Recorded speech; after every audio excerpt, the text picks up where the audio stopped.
Imagina a seguinte cena. É meadas dos anos 90.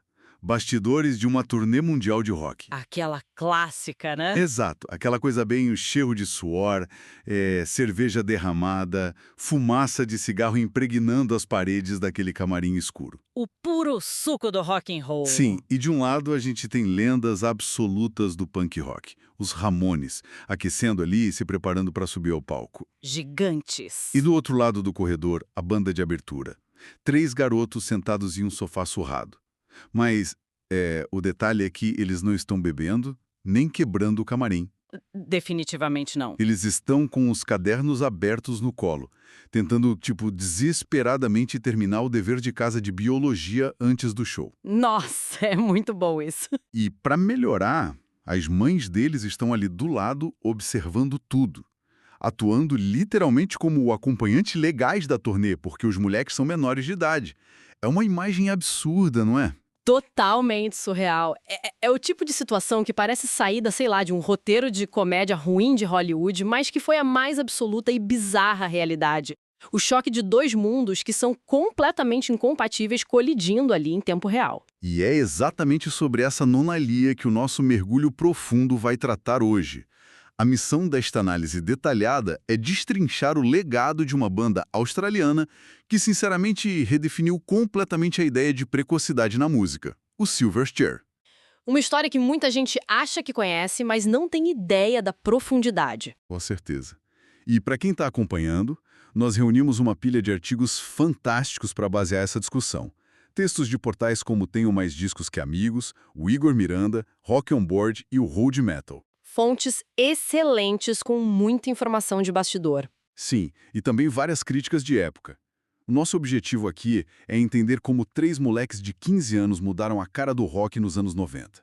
E claro, acompanhar a metamorfose musical absurda que eles sofreram depois. E, acima de tudo, investigar o preço psicológico caríssimo que foi cobrado por essa fama tão prematura. Ok, vamos desvendar isso. É uma história fascinante mesmo. E olha, para que tudo isso faça sentido, a gente precisa primeiro abandonar aquela ideia romântica da banda de rock. Aquela do sofrimento em bares, né? Exatamente. A ideia de que a banda sofre por anos e anos em bares sujos, tocando para ninguém, até conseguir uma chance. O cenário aqui é outro. Estamos em Newcastle, uma cidade litorânea e bem industrial na Austrália, e o ano é 1992. 1992. Então, estamos falando de garotos com 12 para 13 anos de idade. Literalmente na escola primária. Crianças. Daniel Johns, Ben Gillis e Chris Joannou formam uma banda que inicialmente se chamava Innocent Criminals. Um naipe bem de adolescente, convenhamos. Muito. Mas o que me quebra a cabeça lendo as fontes é o som. Porque aos 12 anos, o normal seria tentar tocar algo super simples, tipo 3 acordes e olhe lá. Mas não, o repertório dos caras era cover de Black Sabbath, Led Zeppelin, Deep Purple. O que é absurdo para a idade. Havia uma densidade no som que simplesmente não condizia com a idade deles. Nenhuma. E até o nome que eles adotariam mais tarde, o Silverchair, mostra bem esse limbo, sabe? Como assim? Entre a infância e o peso do rock. Porque a inspiração para o nome veio de um livro infantil, A Cadeira de Prata. Ah, das Crônicas de Nárnia. Isso, do C.S. Lewis. Então, era uma banda de heavy metal, mas com uma alma ali de literatura infanto-juvenil. É um contraste muito doido. E como é que a gente pula de ensaios na garagem depois da escola, tocando Nárnia e Black Sabbath, pro domínio absoluto das paradas da Billboard? Foi uma ascensão meteórica, sem exagero.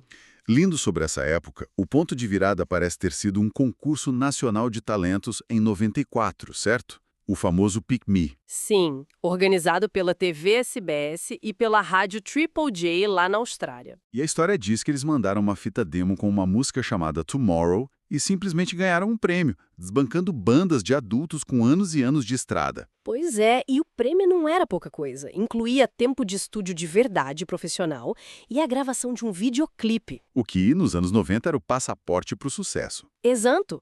Foi aí que a fita demo de Tomorrow deixou de ser apenas uma boa música de garagem e se tornou um fenômeno absoluto nas rádios australianas. As gravadoras, de repente, entraram em desespero para assinar com eles. Uma verdadeira guerra de lances. Total. Acabaram fechando com a Murmur, que era um selo subsidiário da Sony Music. E é aqui que é preciso te interromper, porque Tem um detalhe na produção desse primeiro álbum deles, o Frog Stomp, que foi lançado em 95, que eu simplesmente não consigo engolir. Ah, eu sei do que se trata. Os registros das fontes dizem que eles gravaram esse disco inteiro em 9 dias. 9 dias. É isso mesmo. Cara, 9 dias, espera um pouco. Isso não é apenas rápido, é quase impossível. Como uma gravadora multinacional permite que o álbum de estreia da sua maior aposta seja gravado, mixado e masterizado no tempo de uma semana e meia? Olha, a sua incredulidade é super justificável para os padrões de hoje em dia, né? Mas faz todo sentido quando a gente olha para a tecnologia e a filosofia daquela época específica. Explica melhor isso. Nos anos 90, especialmente ali no boom do rock alternativo, a estética que a galera valorizava era a crueza.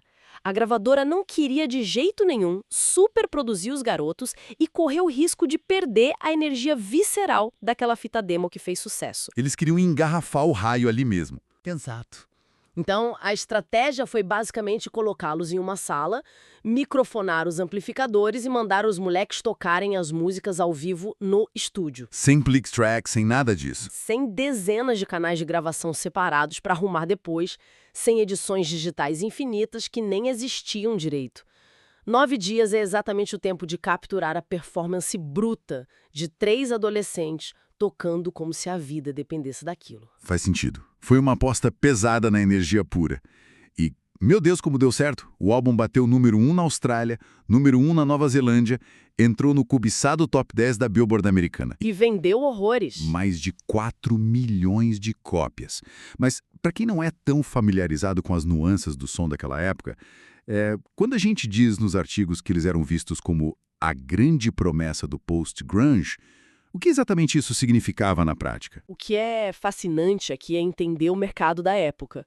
O post-grunge era, em essência, a comercialização da angústia. A comercialização da angústia, que termo perfeito. Pois é, após o estouro gigante do Nirvana e do Pearl Jam ali no início dos anos 90, a indústria desesperadamente buscou bandas que mantivessem aquela estética. Aquelas guitarras pesadas, a flanela. E isso, as guitarras muitas vezes com uma afinação mais baixa para soar mais sombrio, os vocais rasgados.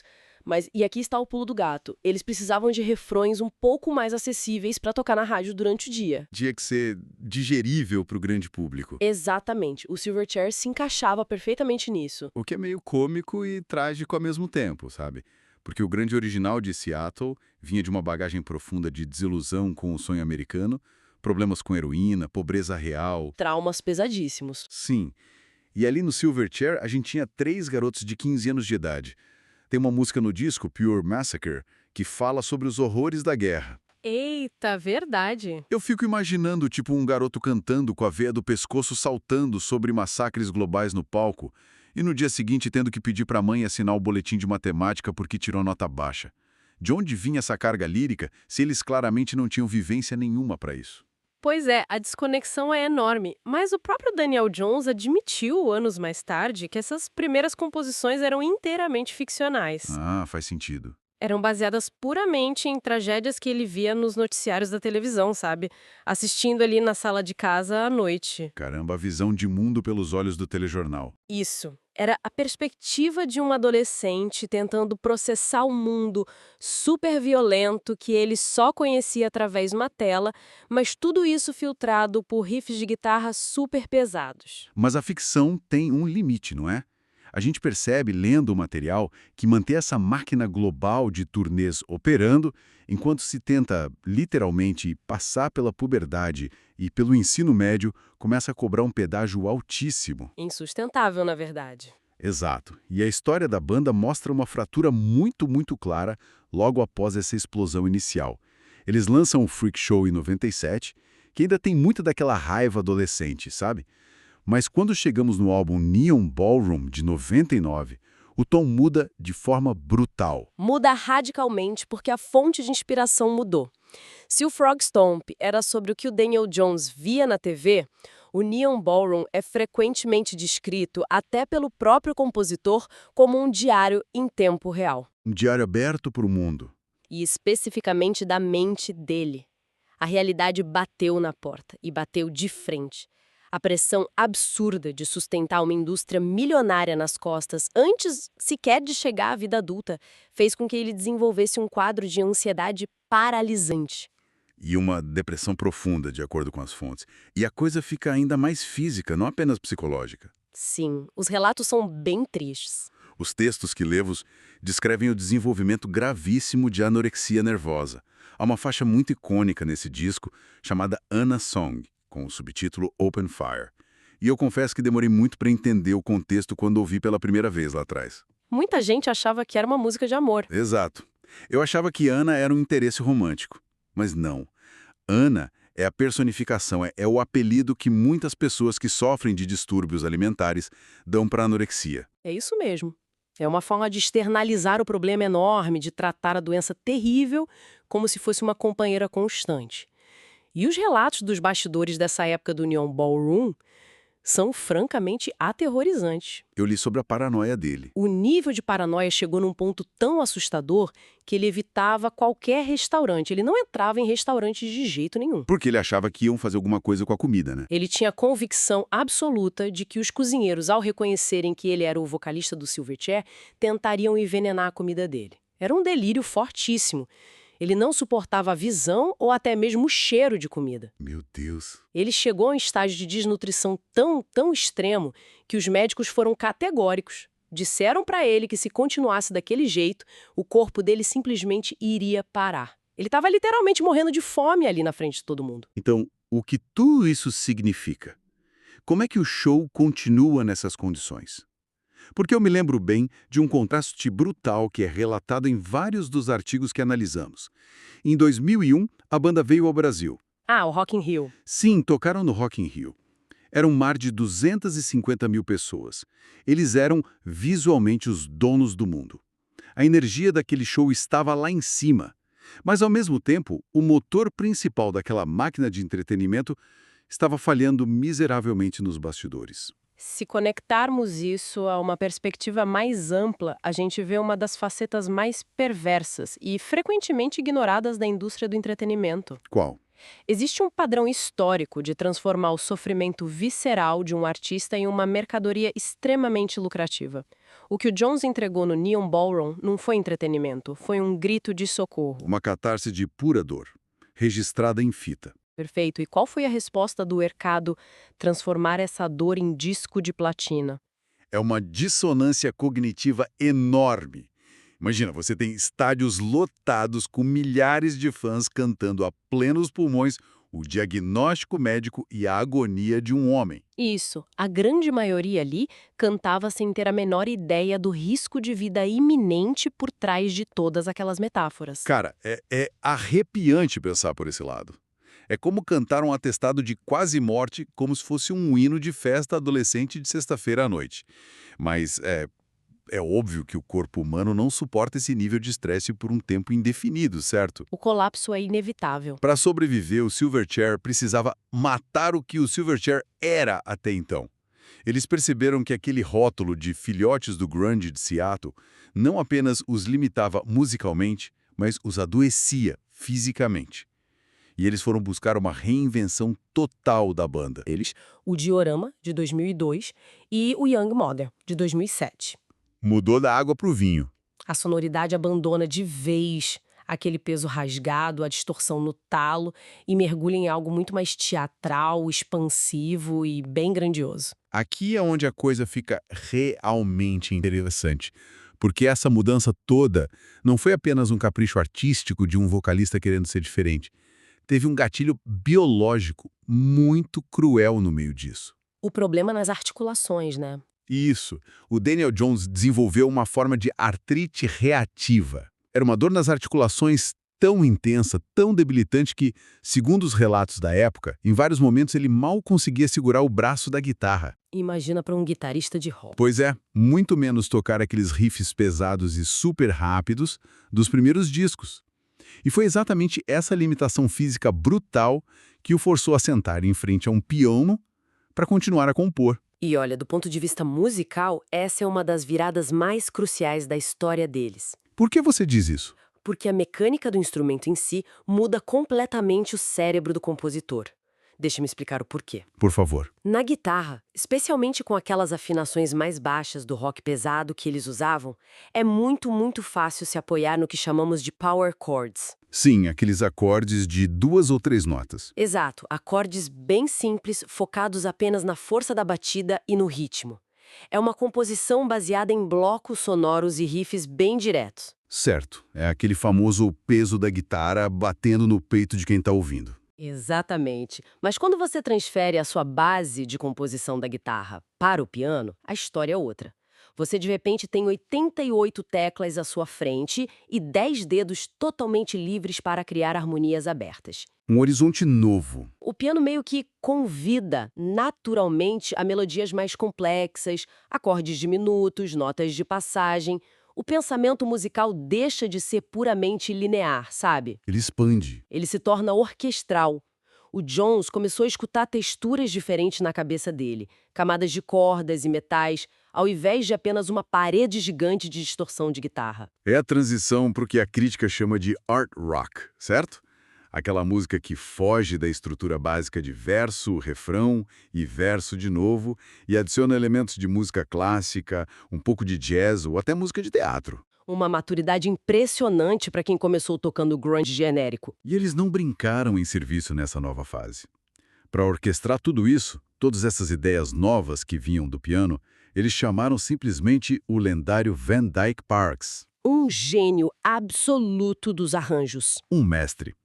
E para o álbum Young Modern, a coisa foi ainda mais longe.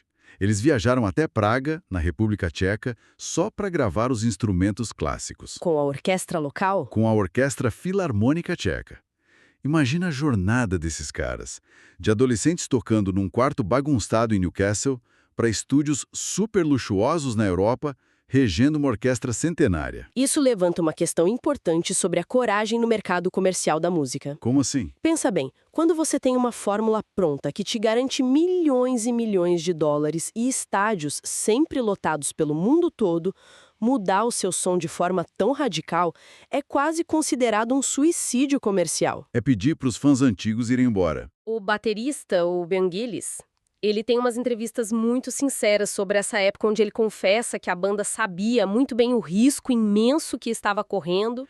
Eles não eram inocentes nessa jogada. Não, eles tinham plena consciência de que muitos, mas muitos fãs daquela fase raivosa do Frog Stomp odiariam ouvir os pianos e os violinos. E, de fato, o choque inicial na base de fãs mais hardcore foi bem grande. Mas tem um detalhe nos bastidores que mostra a determinação inabalável deles em não voltar atrás e não ceder à pressão. A forma como eles pagaram pelo disco. Exatamente. Para o lançamento desse último álbum, o Young Modern, eles decidiram financiar a gravação inteira do próprio bolso. Tirando a gravadora da jogada? De forma totalmente independente, isso mesmo.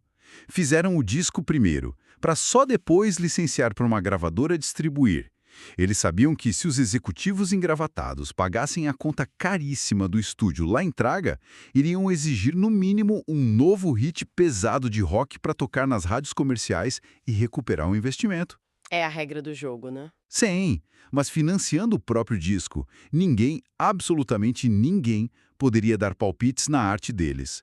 Eles compraram a própria liberdade. E a aposta na integridade artística pagou dividendos formidáveis para eles. Muito. Talvez não naquela mesma escala astronômica de vendas pop dos anos 90, mas com certeza num prestígio inquestionável. Basta a gente olhar para o ARIA Awards. Que é basicamente o Grammy lá da Austrália. Isso mesmo, o prêmio mais importante de lá. O Silverchair detém um recorde absoluto na história inteira dessa premiação. O recorde de todos os tempos. Eles têm impressionantes 21 troféus ganhos em casa. Isso a partir de 49 indicações ao longo da carreira. É um nível de aclamação da crítica que, sinceramente, pouquíssimas bandas conseguem alcançar. Ainda mais fazendo uma transição tão drástica de estilo, saindo da fúria da adolescência para uma fase adulta super complexa. Eles, de certa forma, venceram a indústria. Artisticamente falando, eles chegaram ao topo da montanha. Uma vitória e tanto. Mas, infelizmente, troféus brilhantes na estante e críticas de 5 estrelas em revistas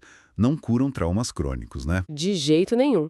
A mente não liga para prêmios. Apesar de toda essa liberdade artística recém-conquistada no estúdio, As feridas e as cicatrizes emocionais que foram construídas na base de uma pressão extrema e expectativas irreais durante a adolescência ainda estavam abertas e sangrando. A bagagem que eles carregavam era pesada demais.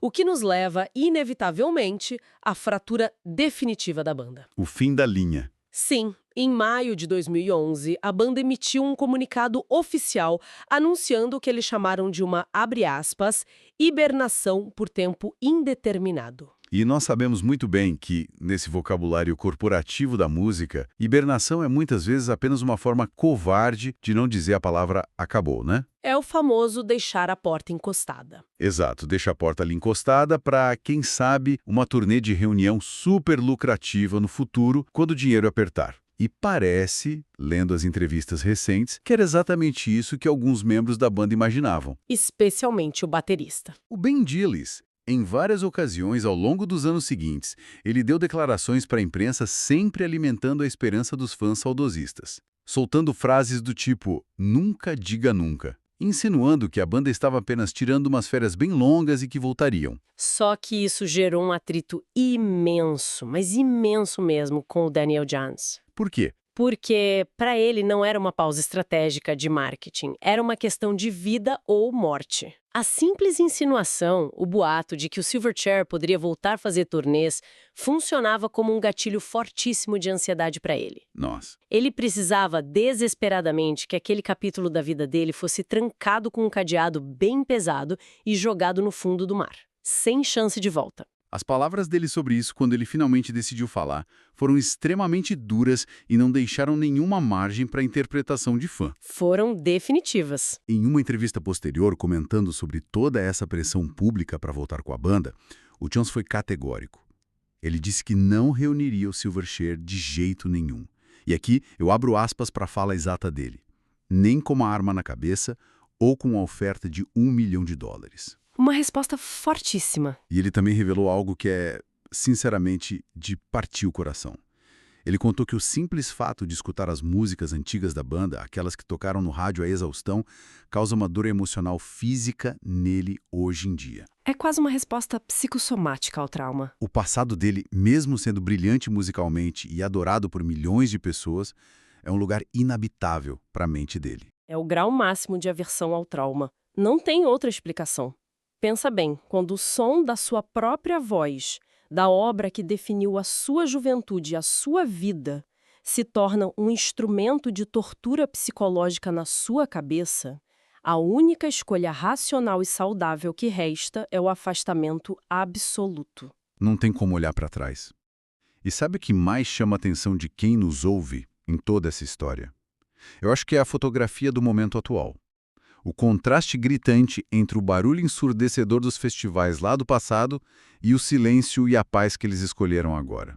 É quase poético ver para onde cada um foi. Os caminhos se separaram de forma muito prosaica e comum. O Ben Gillis, o cara que espancava a bateria para multidões de 200 mil pessoas, hoje em dia dá aula de bateria, passando conhecimento para frente. Uma vida bem mais tranquila. O Chris Joano, que era o baixista quieto no canto do palco, foi para o ramo dos negócios locais. Ele é um dos donos de uma marca de cerveja chamada Lovell's Lager e também administra um bar lá mesmo na cidade deles, em Newcastle. Totalmente fora dos holofotes da mídia. E o Daniel Johns, ele continua fazendo música, claro, é a vida dele, mas agora ele é focado em projeto solo, explorando música eletrônica, pop, totalmente trancado em seu estúdio caseiro, vivendo recluso e o mais distante possível da histeria que acompanha as grandes turnês mundiais. E olha, essa fotografia atual deles é um conto preventivo perfeito sobre os perigos da fama. Com certeza é. Porque muita gente, especialmente na internet, enxerga a recusa do Johns em voltar com a banda como arrogância, sabe? Ou como egoísmo contra os fãs que deram tudo pra eles. O famoso ele odeia os fãs. Exato, mas olhando com cuidado para toda a trajetória deles e para todas essas fontes clínicas e entrevistas que nós analisamos hoje, não é nada disso. É, na verdade, um ato gigantesco e admirável de autopreservação. Um instinto de sobrevivência. Foi uma decisão muito consciente de colocar a sanidade mental e a própria sobrevivência física muito acima do ego, do dinheiro infinito e da adoração cega do público. Chegamos ao fim desse nosso mergulho profundo, recapitulando essa montanha-russa toda. Nós acompanhamos como 3 moleques australianos ganharam um simples concurso de rádio e do nada dominaram as paradas do planeta inteiro. Uma jornada insana. Vimos como eles bateram de frente com o inferno da deterioração mental que foi causada por esse holofote brutal em cima de crianças. Assistimos à forma corajosa como eles revolucionaram a própria arte, usando as severas limitações físicas como combustível criativo. O que foi genial. E finalmente entendemos como eles encontraram a coragem suprema para olhar para o topo do mundo, de onde todo mundo quer estar, e dizer: chega, eu prefiro viver. E para deixar um pensamento final na cabeça de quem nos acompanha hoje, inspirado por absolutamente tudo que a gente discutiu aqui, a mitologia do rock e da música pop em geral é cheia de mártires, né? Inúmeros. Temos listas intermináveis de ídolos gigantescos que infelizmente não souberam parar, que continuaram subindo aos palcos noite após noite, alimentando a máquina insaciável da indústria e a expectativa surreal do público até colapsarem totalmente e de forma fatal. O famoso Clube dos 27 e tantos outros. Pois é, o Silverchair escolheu o caminho muito mais difícil. Eles escolheram sobreviver. Mas para que aqueles 3 indivíduos sobrevivessem, a entidade, a banda, precisou ser aniquilada. Então, no fim das contas, talvez o maior sucesso que um artista pode alcançar não seja o acúmulo infinito de discos de platina, mas sim ter a raríssima sabedoria de saber o momento exato de parar e ter a coragem de ir embora para sempre. É uma reflexão muito, muito poderosa para encerrar esse papo. E lembrando a todos, curta, compartilhe e se inscrevam no canal Grunge Aposentado.